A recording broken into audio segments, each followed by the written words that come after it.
Bom dia, hoje é 27 de julho, eu sou Ana Carolina Zitlag e esse eu ouvi num podcast da Bloomberg Linha. Aqui eu te conto as principais notícias de negócios e de economia do Brasil e do mundo. Muito bom dia, quinta-feira chegou, com ela também a minha completa vontade de largar tudo e ir pra praia. Não farei isso, vou ficar aqui com vocês pra gente lutar juntos contra o sono e nada melhor do que isso, do que uma boa dose de fofocas e notícias econômicas logo pela manhã. Até porque hoje temos que falar sobre um novo aumento da taxa básica de juros nos Estados Unidos e quais os próximos passos depois disso, além do upgrade da nota de crédito do Brasil pela agência de classificação Fitch e o que raios é essa nota. Vamos também falar de algo chateante, que é o risco maior para mulheres perderem os seus empregos para a inteligência artificial. E a cerejinha do bolo, uma reportagem bem suco de Faria Lima com a gestora WNT, que está comprando um monte de empresa mal das pernas para lucrar com as suas respectivas recuperações. Estamos carregados aí de notícias para agradar você, ouvinte, que chegou hoje, acabou de chegar aqui no podcast, não tá entendendo nada, achou que era só papum, notícia, não sei o que, essa apresentadora não para de falar, tal, fica quieta, mulher, vai falar das notícias. A gente fala das notícias, mas eu também falo de outras coisas, porque a vida é assim, ela é eclética. Então tá bom. E hoje, final do podcast, chegou, veio aí, comemoração de 2 anos da Bloomberg Linha, trouxe presentes, trouxe recebidos, depois vocês nunca podem reclamar que eu nunca dei nada pra vocês. Um beijo e... Que beijo? Não acabou o podcast? Começou agora? Vamos para a notícia.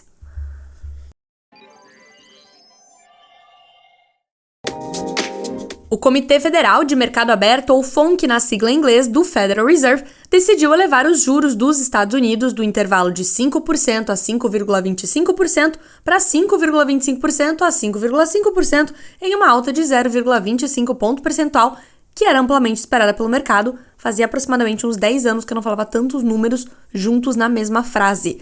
Traduzindo, o Banco Central americano aumentou juros mais uma vez. A decisão foi unânime e o patamar é o mais alto nos últimos 22 anos. Na reunião anterior, o FONC tinha decidido manter os juros estáveis à espera de dados adicionais para tomar uma decisão sobre como prosseguir com o ciclo de aperto monetário, diante do fato de que há uma defasagem para os efeitos dessa alta de juros no combate à inflação. No comunicado desta quarta-feira, o Federal Reserve repetiu que a política tem essa defasagem e que assim vai levar em conta adiante o efeito cumulativo do aperto já realizado.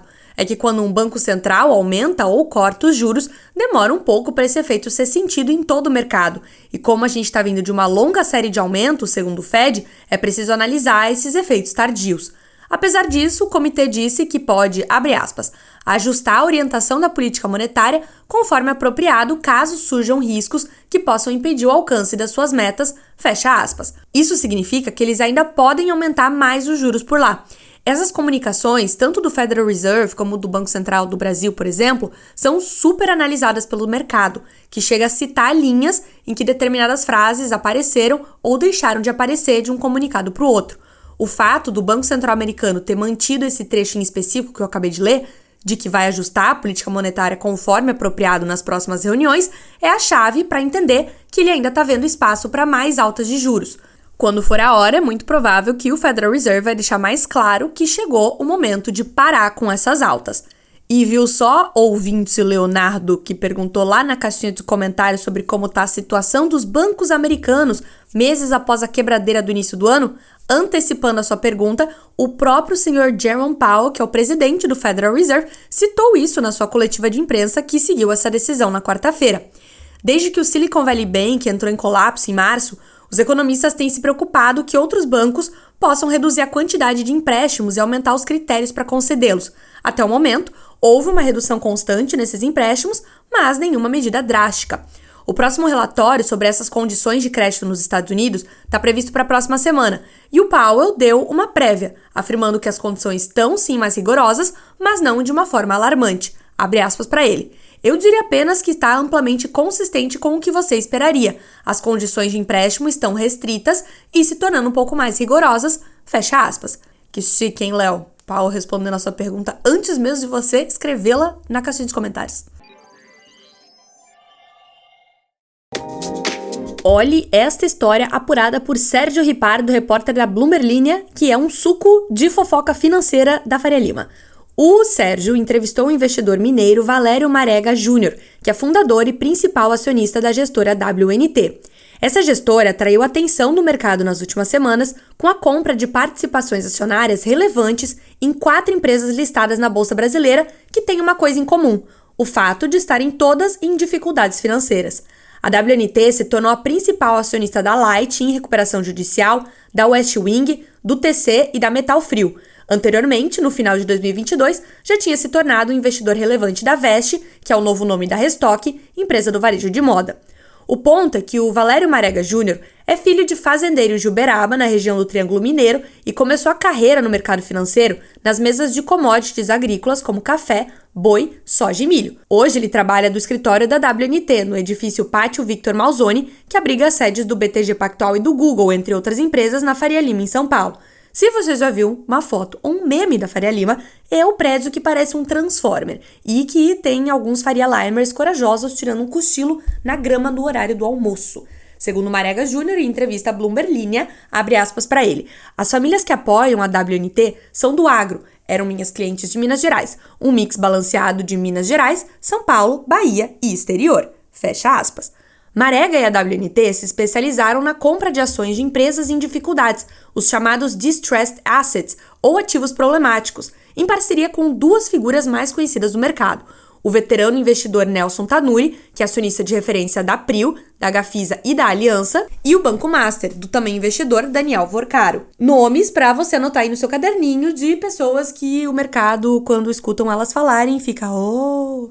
Na Light, a WNT montou gradualmente uma posição que chegou a 30% da capital, o que a tornou a maior acionista da principal distribuidora de energia do estado do Rio de Janeiro. Essa compra de ações aconteceu em parceria com Tanuri, segundo Marega Júnior. Ele também disse que a WNT tem hoje cerca de 11,5 bilhões de reais sob gestão em 112 fundos e que atende cerca de 200 famílias, que, segundo ele, são oriundas principalmente do agronegócio. Mas como é que um investidor desse lucra com empresas em dificuldade? Comprando barato e aí apostando na reestruturação delas. Um exemplo é a Veste, a ex-Restock, que é dona de marcas como a Lely Blanc e a John John, que, segundo o investidor, já consegue dar lucro de 55 milhões de reais em um ano. Suquinho de Faria Lima aqui para você.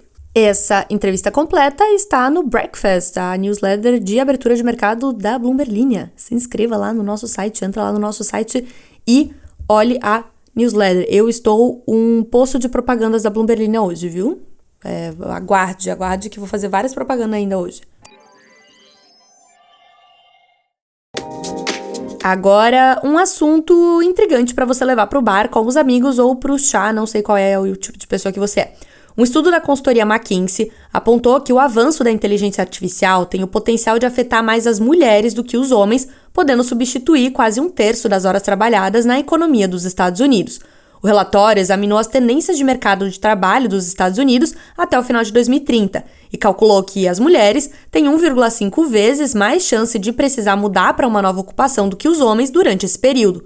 A razão para isso é que elas, no caso nós, estamos super representadas em indústrias com empregos de menor salário, que, segundo o relatório, terão mais impactos pela automação, incluindo suporte de escritório e atendimento ao cliente, por exemplo. Pessoas pretas e hispânicos também vão ser afetados negativamente, à medida que a demanda por trabalhadores na indústria alimentícia e de produção diminui. No total, o Instituto Global McKinsey estima que pelo menos 12 milhões de trabalhadores nos Estados Unidos vão precisar mudar de ocupação até o final de 2030. O que preocupa, segundo a diretora do Instituto, Quellen Ellingrund, é que essa mudança vai ser concentrada entre os trabalhadores de baixa renda. Eles têm até 14 vezes mais chance de precisar mudar de ocupação do que aqueles em posição de maior salário, e a maioria vai precisar adquirir habilidades adicionais para fazer isso com sucesso. Os trabalhadores de alto escalão, desde advogados e professores até consultores financeiros e arquitetos, vão estar entre os mais afetados pela disseminação de inteligência artificial generativa, como o ChatGPT da OpenAI. No entanto, a McKinsey argumenta que isso vai resultar principalmente em mudanças na forma como esses trabalhos são realizados, em vez da destruição de grandes quantidades de posições. Vamos com uma mais positiva para encerrar e não ficar tão deprê. A agência de classificação de risco Fitch Ratings elevou nesta quarta-feira o rating de crédito soberano do Brasil por conta da melhora do desempenho macroeconômico e fiscal, abre aspas, em meio a sucessivos choques nos últimos anos, políticas proativas e reformas, fecha aspas. Essa nota aí é uma indicação global que empresas como a Fitch ou a Moody's usam para mostrar para investidores do mundo todo o quão confiável aquele país é caso eles queiram investir lá. É tipo dar uma nota de 1 a 10 para o risco que o lugar representa para os investimentos. Só que essas notas são feitas com o alfabeto. A A é a melhor, que vai acompanhada aí de um sinal positivo ou negativo. Tipo, AAA é a melhor nota que um país pode ter, seguido de AA+, A mais, A menos, BB+, BBB+, e por aí vai, já me perdi. A do Brasil, nesse caso, passou de BB- para BB, com perspectiva estável. Somos todos grandes bebês.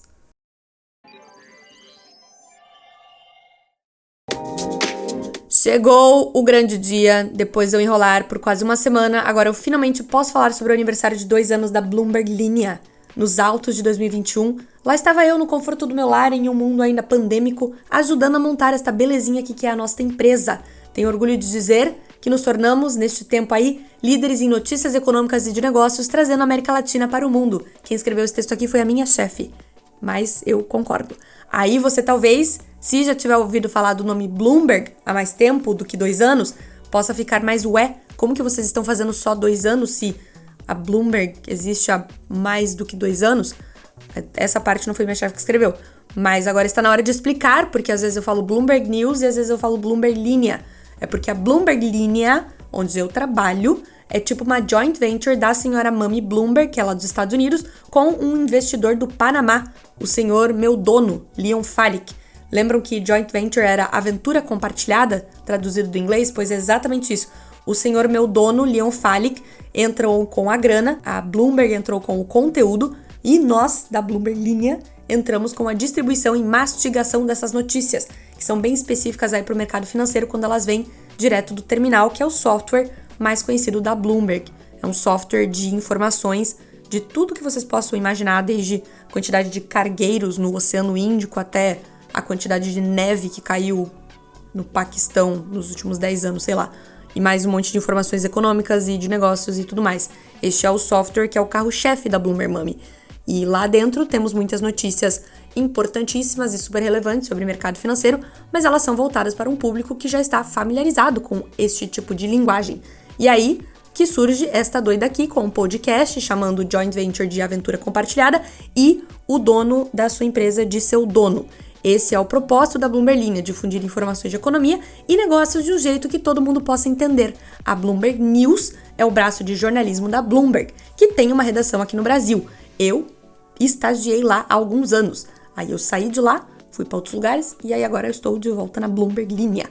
E aí tem os jornalistas da Bloomberg News, como a Mariana Durão, o Josué Leonel, o Leonardo Lara, que são alguns nomes que eu já citei por aqui ao longo dos últimos episódios, e tem os da Bloomberg Linea, como o Sérgio Ripardo, que eu falei ali na notícia sobre a WNT, a Isa Fleischmann, que de vez em quando tá aparecendo aqui no podcast, a Mariana Dávila, que são as pessoas que eu sempre também acabo citando por aqui. E aí agora veio o presente pra você que tá aí me escutando até agora falar de todas essas abobrinhas. Sua recompensa é...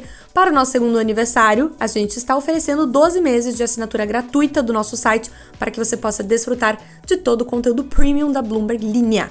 O resgate deste presente é válido entre 27 e 31 de julho e você pode consultar nas nossas redes sociais os links para fazer isso. Todas essas informações que eu trago aqui pra vocês, tá tudo vindo de lá. Só que lá tem os meus comentários muitas vezes inúteis. Então, se você está cansado de ouvir a minha voz, você pode pegar essas notícias, jogar no Google Tradutor e pedir para ele ler para você. E uma outra notícia muito importante é que o ouvinte Gustavo Tapioca confirmou que este é realmente o nome dele. Incrível. E também que a minha xará Ana foi a única que respondeu sobre os doces da infância dela, citando Balas Santa Fé. Nunca ouvi falar. O que me lembra também de um ponto muito importante trazido pelo Gabriel, que se fala Dori e não Dori, como eu pronunciei antes. Muito obrigada, grande Gabriel, morador de Marília, por essa correção na minha pronúncia. Não cometeria mais este erro. Depois de todas essas abobrinhas, deve ter aproximadamente 2 pessoas ainda no final do podcast, então muito obrigada aí meus 2 queridos amigos que ficaram até o final me ouvindo e até amanhã.